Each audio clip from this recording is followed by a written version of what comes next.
Hello guys, Ishank and you are watching study science option. Guys, आज की इस video में हम लोग करने वाले हैं रीजनिंग का मॉक टेस्ट, जो कि एक प्रीवियस ईयर क्वेश्चन पेपर से लिया गया है।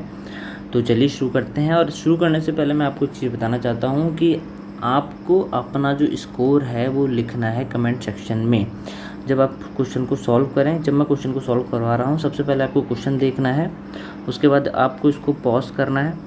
पॉज करने के बाद पहले आप इसको सॉल्व करना है, फिर आपको इसका आंसर या सॉल्यूशन देखना है, और अपना जो स्कोर है टोटल क्वेश्चन में से कितना आपने स्कोर किया है वो आपको नीचे कमेंट सेक्शन में लिखना है, ठीक है।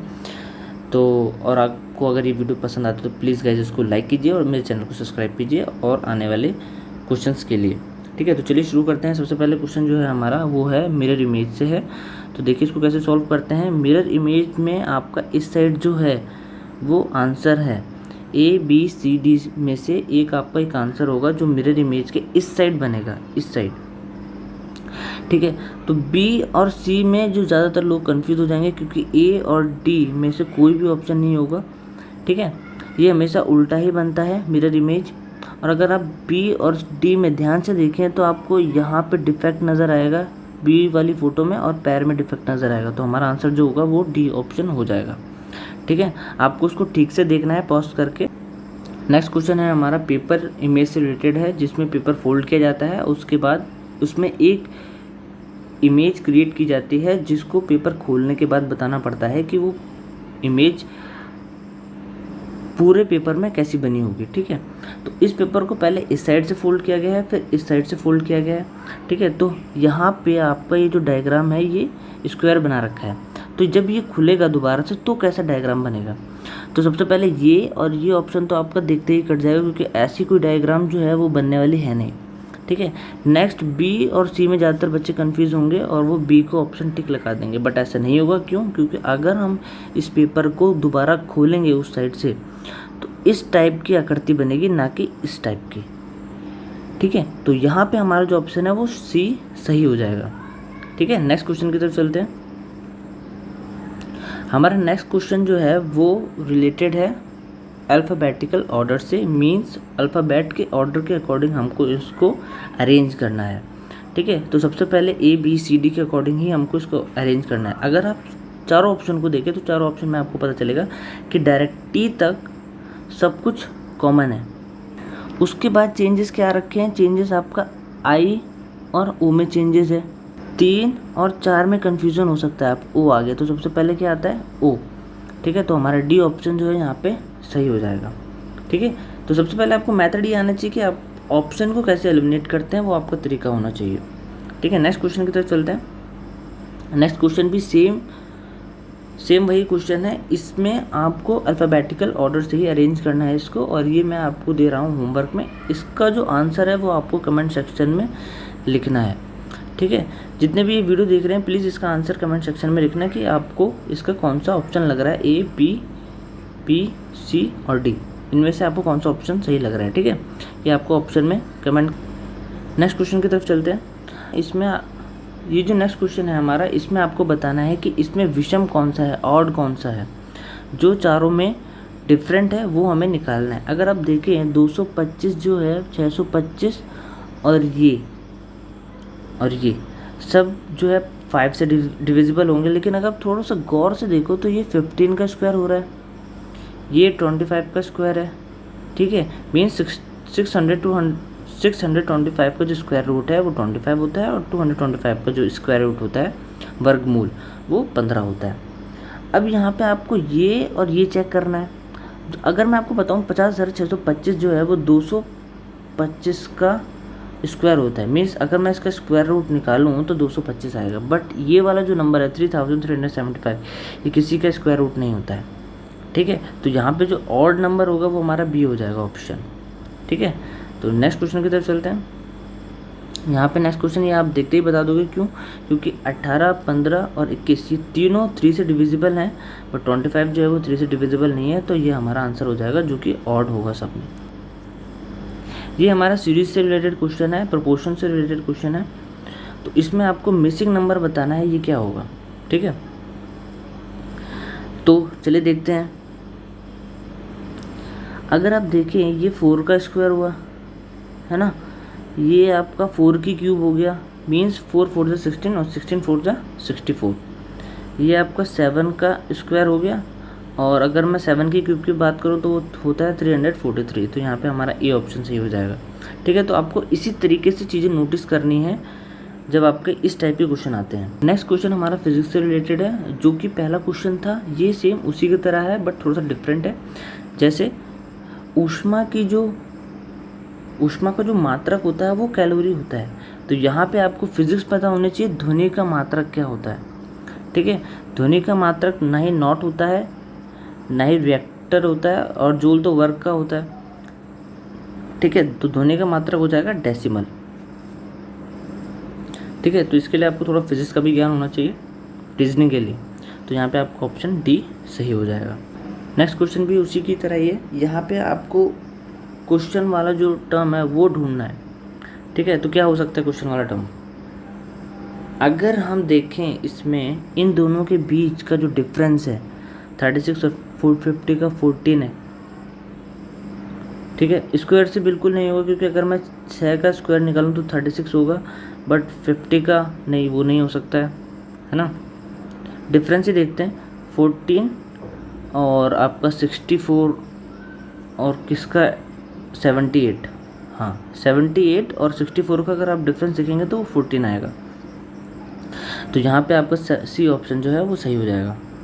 ठीक है, मैं स्क्वायर का सोच रहा था, बट ये इसका 8 का स्क्वायर हो सकता है, बट यहाँ पे कोई स्क्वायर वाला टर्म नहीं था।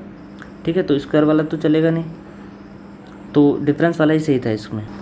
यहाँ पे आपको क्या करना है, जब आप एग्ज़ाम में जाते हो और आपके पेपर में रीजनिंग आ रही है, वो भी अच्छे लेवल की, मीन्स अगर आप सीपीयू को दे रहे हो तो उसमें आपका 50 नंबर की रीजनिंग आती है। अगर आप कोई भी स्टेट एग्ज़ाम या पैरामिलिट्री एग्ज़ाम देते हो तो मिनिमम आपका 25 नंबर की जो रीजनिंग वो आती ही है। तो उसमें ज़्यादातर बच्चे क्या करते हैं, पहले ही जाके ABCD और उसके ऊपर नंबरिंग कर लेते हैं। ठीक है, जिनको याद नहीं होता। अगर आपको याद है तो बहुत अच्छी बात है, बट ये ट्रिक होती है, आप एग्ज़ाम से पहले जाके ABCD EFGH 1 2 3 से लेकर 26 तक आप लिख सकते हैं। ठीक है, तो अगर आप इसमें नोटिस करो A से E तक, ये तो देखने से ही पता चल रहा है कि 4 का गैप है इसमें, है ना। दोनों में A से E तक 4 का गैप है, और U और Y में देखें तो इसमें भी 4 का गैप है। U और Y में अगर हम देखें तो 4 का गैप है, +4 है ना, ये भी +4। SW में +4, C और G में भी +4, मीन्स ये वाला पैटर्न इसमें फॉलो कर रहा है। ठीक है, तो आपको बस यही चीज़ देखनी है जब आपको चीज़ें इस टाइप की दे रखी हों कि कितना का गैप हो रहा है। मेन जो क्वेश्चन होते हैं वो गैप वाले ही होते हैं ज़्यादातर। ठीक है, अब देखो इसमें से आपका ऑप्शन कौन सा सही हो सकता है। डी के बाद 4 आपको देखना है, डी के बाद 4 कितना आएगा, तो वो होगा आपका H। ठीक है, डी के बाद अगर आप 4 उसमें जोड़ोगे तो H आएगा। अब H के बाद 4 क्या आएगा, H के बाद 4 आपका L आएगा। ठीक है, तो यहाँ पे ये दोनों ऑप्शन तो एलिमिनेट हो गए। ठीक है, बचे ये। अब तीसरा L के बाद आपको 4 देखना है, L के बाद 4 P। हाँ, L के बाद जो 4 होगा वो आएगा ऑप्शन, L के बाद जो ऑप्शन आएगा वो P आएगा। तो यहाँ पे आपको ये ऑप्शन सही हो जाएगा, सी वाला। नेक्स्ट क्वेश्चन आपका रिलेटेड है किससे, जैसे मस्तिष्क जो है वो प्राकृतिक होता है। यहाँ पे आपका देखना है कृत्रिम, मीन्स जो मैन मेड चीज़ है उसके बारे में देखना है। वन, खनिज और रेगिस्तान, इनमें से कोई भी सारी जो है नेचुरल थिंग्स हैं, बट कंप्यूटर जो है वो मैन मेड थिंग है, तो वो कृत्रिम में आ जाएगा। ठीक है, कृत्रिम मीन्स मैन मेड होता है, तो यहाँ पे आपका ऑप्शन जो ए वो सही हो जाएगा। ठीक है, मस्तिष्क जो है वो नेचुरल है और जो कंप्यूटर है वो कृत्रिम है, मैन मेड है। ठीक है, तो ये ऑप्शन आपका ए ऑप्शन सही हो जाएगा। यहाँ पे आपका जो क्वेश्चन है काफ़ी सिंपल है। ये देखो आर, और इसका प्रोनाउंसिएशन भी पूरा आर ही होता है ना, आर की तरह होता है। और यू, ऑप्शन ए यू। ठीक है, प्रोनाउंसिएशन में था इसमें आर का प्रोनाउंसिएशन हम ए आर ही होता है, और यू का जो प्रोनाउंसिएशन होता है वाई ओ यू होता है। तो नेक्स्ट क्वेश्चन अगर आप देखें तो इसमें जो है आपको आकृति चेक करनी है। जो यहाँ पे मिसिंग आकृति होगी वो आपको जो है यहाँ पर चेक करने की, आपको कौन सा ऑप्शन सही होगा यहाँ पे जो आपकी मिस आकृति होगी। ठीक है, तो ये अगर आप देखोगे तो इसमें से ना ही ये ऑप्शन होगा, ये ना ही ये ऑप्शन होगा, ना ही ये ऑप्शन होगा। क्यों? क्योंकि अगर आप इसकी जो लास्ट वाली आकृति है वो एस स्क्वायर में इस टाइप से कुछ नीचे आना चाहिए, क्योंकि देखो आधा हिस्सा ये है, आधा हिस्सा ये वाला है और आधा हिस्से स्क्वायर के, इस स्क्वायर के नीचे आएगा ये वाला, तो किसी में भी नहीं है, तो सी ऑप्शन जो है आपको करेक्ट हो जाएगा ऐसे ही। ठीक है, यहाँ पे आपका सी ऑप्शन सही हो जाएगा। इसी तरीके से आपको देखना होता है। ठीक है, आई होप आपको इस क्वेश्चन जो है मैं करवा रहा हूँ समझ में आ रहे होंगे। अगर आपको समझ में आ रहे हैं तो प्लीज़ एक लाइक तो बनता है यार। इसमें आपको स्क्वायर बताना है कि स्क्वायर किस नंबर में होंगे। ठीक है, तो चलो गिन लेते हैं। ये 1 हो गया, ये 2 3 4 5 6 7 8, ये पूरा 9 हो गया, 9 और ये अंदर का 10। तो टोटल आपके जो होंगे इसमें 10 स्क्वायर्स होंगे। ठीक है, तो यहाँ बी ऑप्शन आपका सही हो जाएगा। अगर आपको समझ में नहीं आया तो मैं दोबारा आपको एक बार समझा देता हूँ। ये 1 हो गया, ये 2 3 4, ठीक है, ये बड़ा वाला 5, ये छोटे 4, 1 2 3 4 5 6 7 8 9, और ये बड़ा वाला जो है सबसे बड़ा वाला है वो हो जाएगा 10। तो यहाँ भी ऑप्शन आपका सही हो जाएगा। नेक्स्ट क्वेश्चन जो है वो हमारा ये है कि हमें धर्म, मस्जिद और मंदिर के अंदर जो बीच संबंध है वो यहाँ पे दर्शाना है। ठीक है, तो एक बात बताइए, मस्जिद और ये आपका जो मंदिर है ये दोनों ही एक धर्म है। ठीक है, तो अगर मैं एक धर्म का बड़ा गोला बनाऊं तो उसके अंदर मस्जिद भी आएगा और मंदिर भी आएगा। तो इसके अकॉर्डिंग हमारा जो है वो सी ऑप्शन यहाँ पे सही हो जाएगा। ठीक है, तो इस टाइप के क्वेश्चन आपको इस तरीके से करने होते हैं। नेक्स्ट क्वेश्चन जो है वो आपको देखना है, जो ये सीरीज़ दे रखी है आपको, इसमें वो कंप्लीट फॉलो करना चाहिए। ये जो आपको ऑप्शन दे रखे हैं। ठीक है, तो यहाँ पे एक ट्रिक होती है, एक या तो फिर आप एक एक करके ऑप्शन ट्राई कर लीजिए। तो अगर मैं एक ऑप्शन ए ट्राई करता हूँ तो यहाँ पे आएगा आपका एम। ठीक है, एन एक्स के बाद आएगा आपका एम के बाद क्या है एस, तो यहाँ एस आ जाएगा, एम एन एक्स फिर एस आएगा, फिर एम एन यहाँ पे फिर एक्स आएगा, एस एम और यहाँ पे एन आ जाएगा। तो अगर आप देखेंगे तो एस एम एन एक्स फिर एस एम एन एक्स फिर एस एम एन एक्स, तो फर्स्ट ऑप्शन जो है वो कम्प्लीटली फॉलो कर रहा है। इस मीन्स आप देखोगे कि यहाँ पे जो एस एम एन और एक्स है वही रिपीट हो रहा है बार बार। ठीक है, तो आपको इस सीरीज़ में वो ऑप्शन सेट करने हैं जिससे ये सीरीज़ जो है एस एम एन एक्स की वो इसी तरीके से बार बार रिपीट होती रहे। ठीक है, तो आई थिंक आपको ये समझ में आ गया होगा। नेक्स्ट क्वेश्चन की तरफ चलते हैं।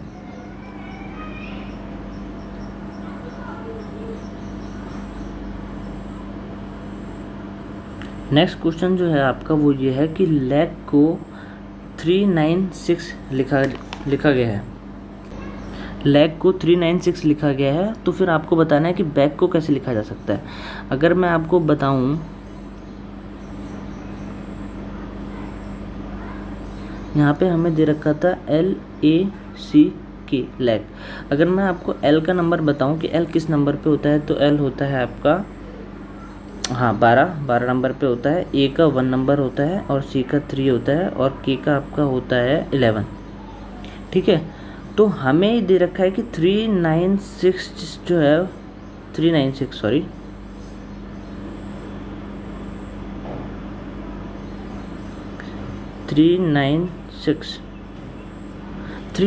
जो है वो लेग को फॉलो करता है।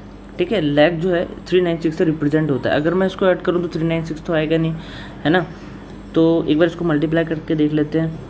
तो अगर मैं इसको मल्टीप्लाई करूँ 36 ठीक है, 11 6 9 और 396, हाँ ठीक है, मल्टीप्लाई करके ये आ रहा है आपका 396। ठीक है, तो ये चीज़ फॉलो हो गई। तो अब देखते हैं क्या पूछा, बैक पूछा था हमसे, है ना। तो बैक निकाल लेते हैं, BACK। इसके लिए आपको पता होना चाहिए कौन सा वर्ड किस नंबर पे होगा। ठीक है, तो ये होगा 2, ये होता है 1, ये होता है 3 और K का हमने पहले निकाला था 11। ठीक है, 2 3 6 और ये हो जाएगा 66। तो इसको 66 से रिप्रेजेंट किया जाएगा। देखते हैं ऑप्शन में 66 है कि नहीं। तो ये हमारा सी ऑप्शन जो है वो करेक्ट हो जाएगा यहाँ पे। ठीक है, नेक्स्ट क्वेश्चन की तरफ चलते हैं।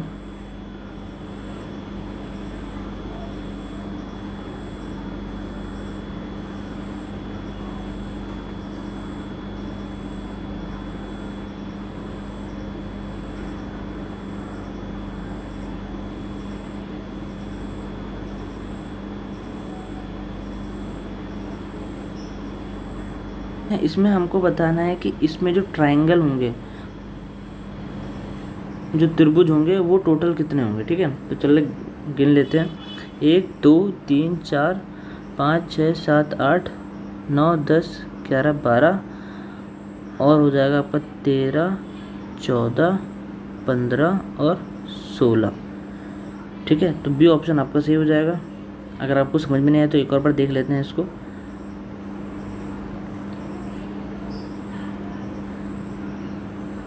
ठीक है, तो चलिए एक और बार देख लेते हैं। ये होगा आपका 1 2 3 4। ठीक है, 5 6 7 8 9 10 11 12 और ये अंदर के जो होंगे 13 14 और ये वाला 15 और 16।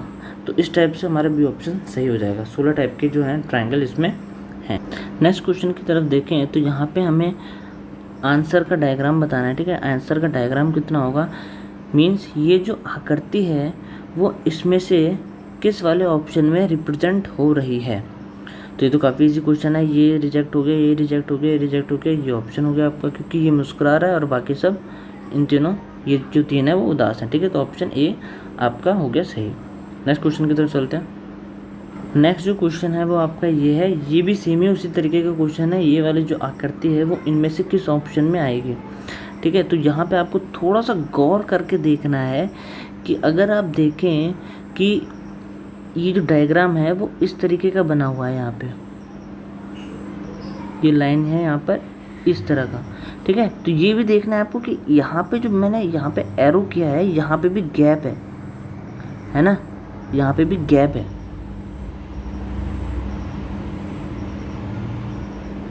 ठीक है, आपको हर चीज़ नोटिस करने की, ये जो डायग्राम है वो इसमें से किस में है। अगर मैं देखूँ तो ये वाला ऑप्शन और ये वाला ऑप्शन तो बिल्कुल नहीं हो सकते।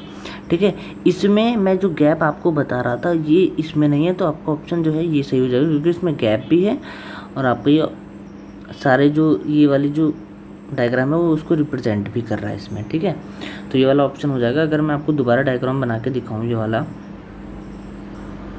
तो आपका डायग्राम जो है वो इस टाइप का बनेगा। ठीक है, ये इस वाले गैप की बात कर रहा था, ये वाला गैप। ठीक है, तो ये किसी भी ऑप्शन में आपको इसमें नहीं दिखेगा ये वाला गैप।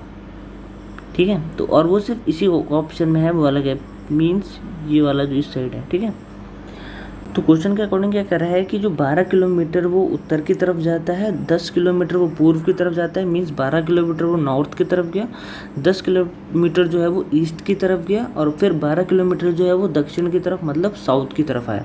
ठीक है, तो यहाँ पे बताना है कि वो प्रारंभिक स्थान से अब कितनी दूरी पर है। ठीक है, अगर मैं देखूँ तो 12 10 उसके बाद फिर 12, तो 10 किलोमीटर इसका आंसर होगा। ठीक है, लेकिन चलिए इसको मैं आपको ओरली करके बता देता हूँ कि कैसे, डायग्राम से करके बता देता हूँ कि ये क्वेश्चन किस तरीके से होंगे। ठीक है, क्वेश्चन आपने आई थिंक पढ़ ही लिया होगा, मैंने आपको ऑलरेडी रीड करवा दिया है। ठीक है, इसलिए मैं इसको थोड़ा सा छोटा कर देता हूँ और फिर क्वेश्चन के अकॉर्डिंग हम करते हैं। ठीक है, तो इसने क्या कहा, 12 किलोमीटर जो है, 12 किलोमीटर जो है वो ये नॉर्थ की तरफ गया, उसके बाद पूर्व की तरफ मीन्स ईस्ट की तरफ 10 किलोमीटर चला, उसके बाद फिर वहाँ से 12 किलोमीटर जो है दक्षिण मीन्स साउथ की तरफ ही फिर 12 किलोमीटर आ गया। तो यहाँ पे भी 12 किलोमीटर चला, यहाँ पे भी, तो टोटल कितना चला होगा वो 10 किलोमीटर अपने प्रॉपर उससे अपने स्टार्टिंग पोजीशन से वो अब जहाँ पे है उसके जो बीच की दूरी होगी वो उतनी ही होगी जितना वो ईस्ट की तरफ चला था, है ना। तो यहाँ पे आपका 10वां ऑप्शन सही हो जाएगा। ठीक है, तो यहाँ पर आपका जो ऑप्शन है डी वो सही हो जाएगा। तो गाइस आज की वीडियो में सिर्फ इतना ही, और नेक्स्ट वीडियो में मैं आपको और भी अच्छी चीज़ें प्रोवाइड करवाऊंगा, जैसे जीएस का और इंग्लिश का पेपर और हिंदी का पेपर। ठीक है, जो प्रीवियस ईयर के क्वेश्चन पेपर होते हैं, और इसी तरीके से हम तैयारी करते रहेंगे ताकि पीएसएफ हो, सीआईएसएफ हो, एसएसबी हो, या आपका आईटीबीपी हो, या सीआरपीएफ हो, सारे के सारे जो मॉडल पेपर हैं या मॉक टेस्ट के जो पेपर हैं या आपके प्रीवियस ईयर के पेपर हैं, वो सारे मैं आपको कंप्लीट यहाँ पे करवा दूंगा, जिससे आपको पता चल जाएगा कि आपका पैटर्न कैसा रहता है क्वेश्चन पेपर का। ठीक है, तो रीजनिंग काफ़ी इजी आती है आपका, जैसे हेड कांस्टेबल मिनिस्ट्रियल हो गया, ट्रेडमैन का हो गया एग्ज़ाम आपका, और एसआई का हो गया, ठीक है। तो ये जो एग्ज़ाम आते हैं इसमें जो रीजनिंग आती है वो अच्छे लेवल की आती है। मींस कुछ कुछ क्वेश्चन आपके इजी होते हैं और कुछ कुछ हार्ड भी होते हैं, बट जो हेड कांस्टेबल मिनिस्टर हो गया, ट्रेड्समैन हो गया, इसमें जो क्वेश्चन आते हैं वो काफ़ी इजी होते हैं। लड़के जो होते हैं वो 25 में से 25 अटैम्प्ट करते हैं, पूरे में से पूरे अटैम्प्ट करते हैं। ठीक है, तो आपको इस 25 में से 25 मार्क्स लेके आने हैं। ठीक है, तो उसी के मैं आपको प्रैक्टिस करवाऊँगा। तो गाइज़ आज की वीडियो में सिर्फ इतना ही। अगर आपको भी वीडियो पसंद आया तो गाइज़ प्लीज़ एक लाइक तो बनता ही है इसमें।